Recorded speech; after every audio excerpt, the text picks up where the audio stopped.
श्री स्वामी समर्थ।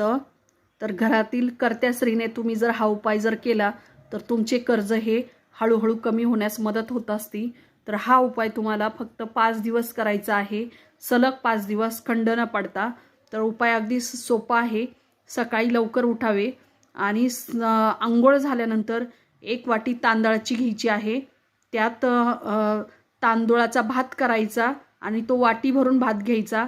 त्या भातात थोडंसं तूप टाकायचं, थोडीशी साखर टाकायची आणि रात्री तयार केलेली चपाती जी असेल, शिळी चपाती, गरम चपाती नाही, शिळी चपाती घ्यायची आणि त्या त्या चपातीवरती सगळा भात हा घालायचा आहे आणि तो रस्त्यानी आपल्याला जाणाऱ्या येणाऱ्या ज्या हिंडणाऱ्या गाया असतात ना, त्या गायांना खायला द्यायचा।